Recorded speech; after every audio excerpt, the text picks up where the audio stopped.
तारा कथी चले तोरा मन में सवरिया हटे हटवालो हटे नजरिया हो जजमा ले जान हो मरून कलर सड़ी मन करे कसली भदरा कवरिया हो जजमा ले जान हो मरून कलर सड़िया देखता मीठी मीठी मुस्की तुम्हारा तारा टुक टुक ऐसे काहे निहर तारा देखता मीठी मीठी मुस्की तुम्हारा तारा टुक टुक ऐसे काहे निहर तारा काठी चले तो मन में सवरिया हो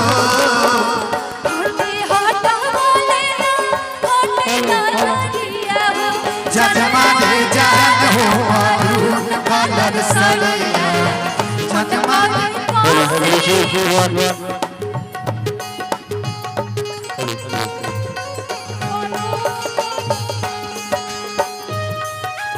क्या बात है क्या बात है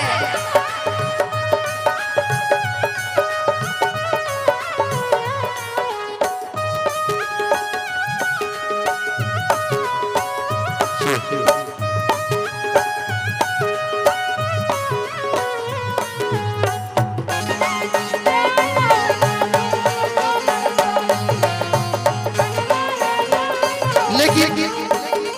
काजल जी काजल जी कहां से बोले बारी ऐसन सूरतिया कचरा को छेड़ा तब छातिया लेकिन काजल जी भैया भैया काजल जी जी रउआ रउआ बोलब हम बोलब ठीक है कि होठवा के ललिया हाय हाय थोड़ा सा इधर आइए ना थोड़ा सा हम लोग साइड में आइए प्लीज डोंट डिस्टर्ब में हम लोग को डिस्टर्ब मत कीजिए सूर्या भैया कि होठवा के ललिया कानवा के बलिया अरे अखिया के तोहरो कजारवा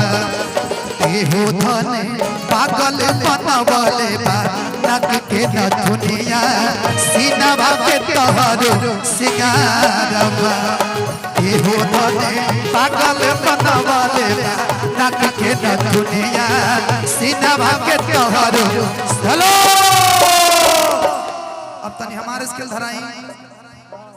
दे हमारा कि ई जवानी नीलाम कदरन बाज के काहे हो यानी अब कि आज के शाम पिया तो जम ढार के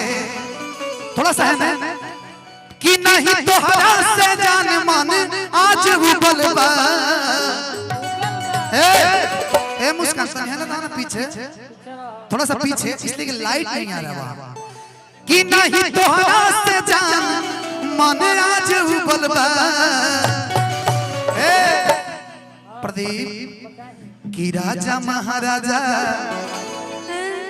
हरि रंग बाज डूबल बा